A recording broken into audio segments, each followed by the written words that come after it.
Alam naman natin pagdating sa politika mga kababayan at pagdating dito sa ating bansa, napakarami ng mga fake news at mga balita na naglipana against kay First Lady Lisa Marcos. At yung iba nga sinasabi pa katulad din ng Maharlika na wala naman daw pong nagagawa etong si First Lady Lisa Marcos. Pero ang tanong kasi dito mga kababayan, sino ba yung walang nagawa? Si First Lady Lisa Marcos ba o si VP Inday Sara Duterte? Kasi yung malimit na comment sa atin, magbigay daw tayo nung mga nagawa ni First Lady Lisa Marcos mga kababayan bago daw natin ipagtanggol. So ngayon, since mabait tayo at kailangan natin mag-research mga kababayan, magbibigay ako sa inyo ng mga nagawa ni First Lady Lisa Marcos na taliwas mga kababayan doon sa sinasabi ng mga DDS vlogger na wala daw pong nagawa. Dahil alam naman po natin talaga ang punteriya nila na siraan ng siraan ay itong si First Lady, kasi si First Lady Lisa Marcos yung kahinaan ni PBBM. Sa kabila kasi ng paninira ng mga DDS supporter at nung ibang mga basher dito kay First Lady Lisa Marcos, masasabi natin mga kababayan na icon na po siya ng resilience at determinado po siya mga kababayan na wag pansinin yung mga batikos laban sa kanya at magtrabaho na lang na magtrabaho para tulungan yung kanyang asawa sa pagbangon at pagpapaunlad ng bansang Pilipinas. So kung makikita nyo mga kababayan, di ba hinihingan tayo ng mga resibo na sinasabi na nagawa daw nitong si First Lady Lisa Marcos. So ngayon, eto yung isang nakita natin habang naghahanap tayo kagabi ng mga nagawa nitong si First Lady Lisa Marcos. Alam naman natin mga kababayan na nung naupo etong si PBBM sa pagka-presidente at naging First Lady etong si Ma'am Lisa Marcos mga kababayan, ay tinutukan po nitong si First Lady Lisa Marcos na mapaangat or mapaunlad yung kasaysayan ng bansang Pilipinas at maipakita mga kababayan lalo na sa ibang lahi yung ating kulturang makapilipino. So ngayon kung titingnan nyo, kaya nga nabuo mga kababayan etong tinatawag na Heritage Project na kung saan ito po ay tribute dun sa mga nagdaang presidente at sa kasalukuyang presidente. At ito po mga kababayan ay pinangunahan po ni First Lady Lisa Marcos. So kung titingnan po nating mabuti, itong Heritage Project na ito ay binubuo po ng tatlong historical structure, which is itong tinatawag mga kababayan na Bahay Ugnayan at itong The Teos Mansion at ito pong The Golden Verge Mansion mga kababayan. Pero yung pinakamalupit dito, etong Teos Mansion, dahil dito nyo makikita yung mga memorabilia ng mga nagdaang presidente mga kababayan at ng kasalukuyang presidente. At ito naman pong Golden Verge mga kababayan Mansion, dito isinasagawa yung mga makasaysayan na mga okasyon mga kababayan. So kung makikita nyo, ito yung isa sa sinasabi natin na mga tribute at nagawa at pinlano mga kababayan ni First Lady Lisa Marcos. At hindi pa po dyan natatapos mga kababayan, dahil kung matatandaan nyo, di ba may proyekto na ginagawa dun sa may Pasig River na kung saan isa din po si First Lady Lisa Marcos dun sa tumutok niyan mga kababayan, yung tinatawag na Urban Renewal Project mga kababayan na tinutukan po ng ating unang ginang at ng ating presidente. So kung mapapansin nyo, di ba malimit sabihin ng mga DDS na wala daw nagagawa yung ating First Lady, pero hindi pa po dyan nagtatapos mga kababayan. Dahil bukod po dyan sa mga proyekto na ipinakita ko po sa inyo, eto pa yung isa mga kababayan, yung Sentro de Turismo Intramuros, na kung saan mga kababayan eto yung pinakamatindi. Ano po, para maintindihan nyo pa, panoorin natin etong nakita nating balita. Eto, ipapakita ko lang doon sa mga DDS na nagsasabi na walang nagagawa etong si First Lady Lisa Marcos. So panoorin natin mga kababayan yung balita. Bagong tourism experience ang maaaring maranasan sa Sentro de Turismo na nasa puso ng Intramuros, Maynila. Silipin natin yan sa ulat ni Joshua Garcia. Patuloy ang pagpapasigla ng turismo sa isa sa mga pinakamakasaysaing lugar sa Pilipinas, ang Intramuros. Pinasinayaan ngayong araw ang Sentro de Turismo Intramuros, isang makabagong museo na nag-aalok ng interactive experience sa publiko kung saan tampok ang kasaysayan ng Intramuros mula sa pananakop ng mga banyaga, World War II, hanggang sa pagbangon nito. Hindi pa kasi ako nakakapunta dito mga kababayan, pero sinasabi ng iba, lalo na nung mga nakapunta dito, napakaganda daw po dito. Pero ako mga kababayan talaga, sa totoo lang, hindi pa ako nakakapunta dyan. Pero ang kalimitan na sinasabi ng mga nakapunta dyan, napakaganda daw po at makikita mo dyan talaga yung likas mga kababayan na kasaysayan ng ating bansa. Ano po ngayon, ipagpatuloy pa natin. Para sa mas matatag na hinaharap, The intention is to go back to our roots, learn the history of Intramuros, and be inspired from how it rose to the ashes. Umaasa din ang pamunuan ng Intramuros na mas mapapalakas pa nito ang turismo hindi lamang sa Maynila, kung hindi sa buong bansa bilang isa ito sa mga pangunahing destinasyon ng mga turista sa Pilipinas. For this centro to actually feature the history, the significance, and the relevance of Intramuros, we hope that this will further boost, our stance as a premier tourist destination, and also to solidify our nomination as Asia's leading tourist attraction. Nakatayo ang nasabing sentro sa Calle Arzobispo sa mga guho ng simbahan ng San Ignacio na isa sa 7 orihinal na simbahan sa Intramuros na nagtamo ng matinding pagkasira noong labanan sa Maynila taong 1945. Kaugnay nito, tampok sa Sentro de Turismo ang iba't ibang artifacts, mga kagamitan mula sa mga pinagdaanan digmaan, gayon din ang isang amphitheater na magsisilbi ding event space. Ayon sa Intramuros Administration, ang naturang proyekto ay naging posible sa tulong ng Office of the President at unang ginang Liza Araneta Marcos.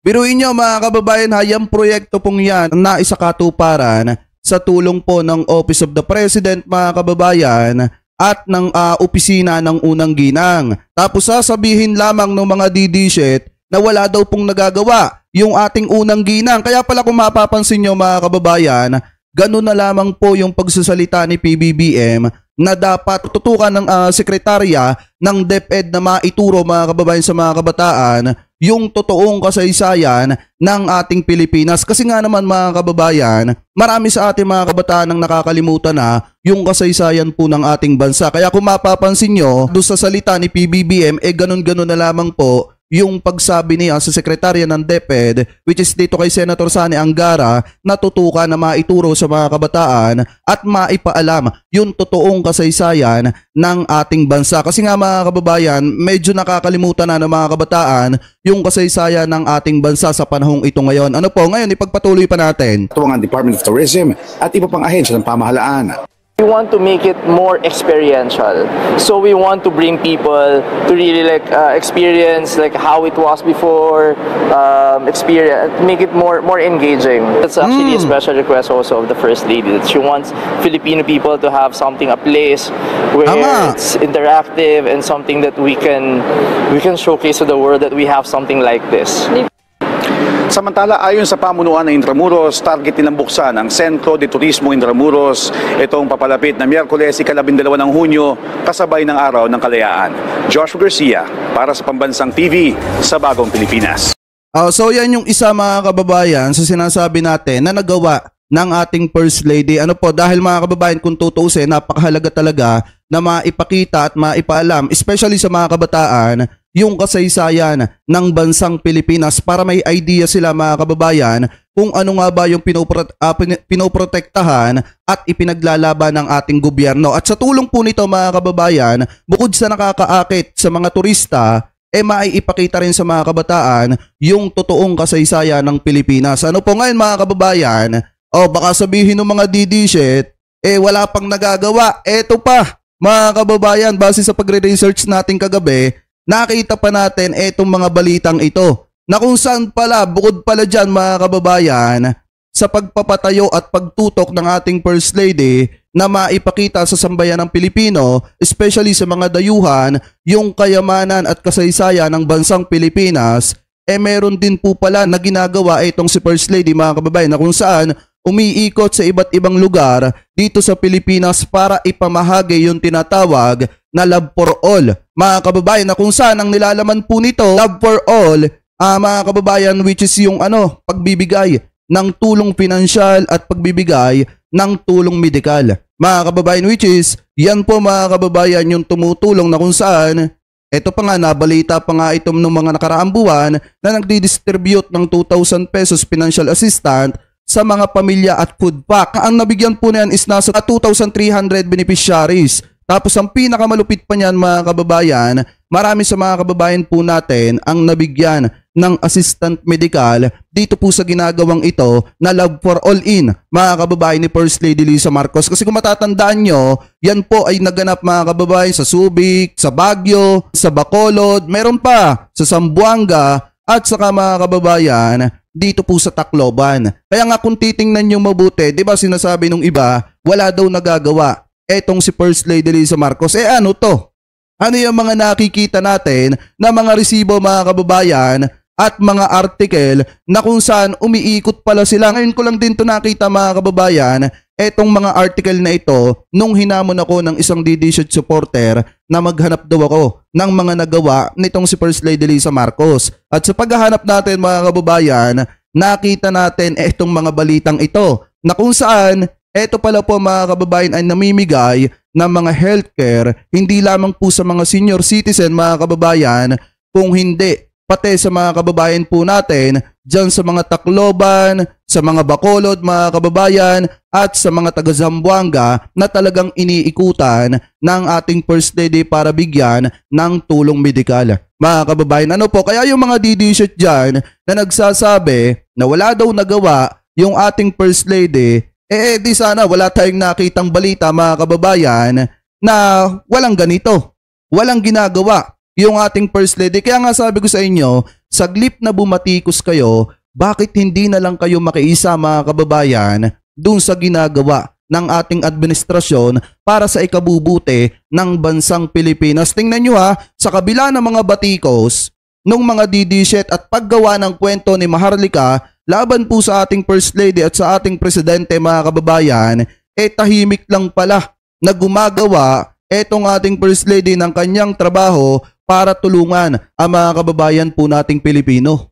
Biruin nyo, ngayon ko lang din nakita etong balitang ito dahil sa sobrang busy natin mga kababayan sa pagsopla sa paninira ng mga DD-shit. So yan, maliwanag naman na bukod mga kababayan sa pagpapalakas ng turismo dito sa ating bansa para maipakita hindi lamang sa mga dayuhan kung hindi sa mga kababayan nating Pilipino yung tunay na likas na yaman ng kasaysayan dito sa ating bansa ay tumutulong din ng First Lady para maisakatuparan yung pagpapaganda sa may Pasig River mga kababayan. At hindi lang yon, natulong din ang ating First Lady dito sa pagbibigay ng mga tulong medikal mga kababayan sa mga kababayan po nating Pilipino. Kaya ang payo ko dun sa mga DD-shit dyan, sana nakikinig kayo ngayon. Ano po, dahil ako naman yung maghahamon na magbigay kayo ng mga nagawa ni BP Inday Sara Duterte sa loob ng 2 taon, lalo na nung siya ay sekretarya ng DepEd. Ito naman yung hamon ko, mga kababayan, kasi biruin nyo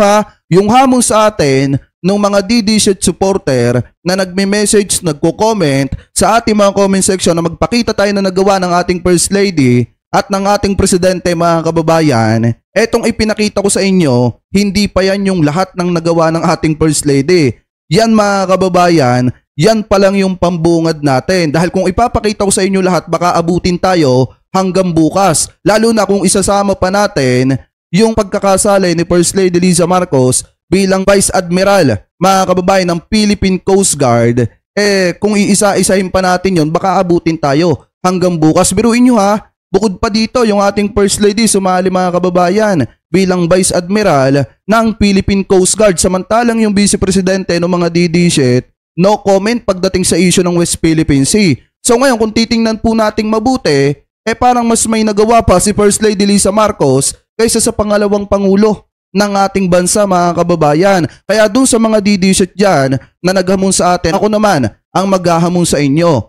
Ano ang nagawa ni Vice President Sara Duterte nung siya ay naging Vice Presidente at nung siya ay naging sekretarya ng DepEd? Kayo naman yung magbigay mga kababayan. Ano po, kaya kung may nanonood sa atin ng mga vlogger ni Digong, sana magbigay naman kayo, magbalita naman kayo ng nagawa ng inyong Vice Presidente at ng nagawa niya nung siya ay sekretarya pa ng DepEd. Hindi yung puro pagbatikos lang at pagpuna sa gobyerno yung ginagawa ninyo. Eto, maliwanag to mga kababayan Nung hinamon tayo ng mga DD-shit, ipinakita lang naman natin yung unang mga nagawa ng ating First Lady. Pero kung iisa-isahin pa natin yan hanggang sa kasalukuyan, baka abutin po tayo hanggang bukas mga kababayan. Kaya ang payo ko dun sa mga DD-shit, saglip na batikusin nyo yung ating First Lady, suportahan nyo na lang mga kababayan dun sa ginagawa para paunlarin at tulungan yung mga kababayan po nating Pilipino at para paunlarin ang bansang Pilipinas. Anyway, mga kababayan, kayo po, ano pong komento ninyo? Hingil po dyan.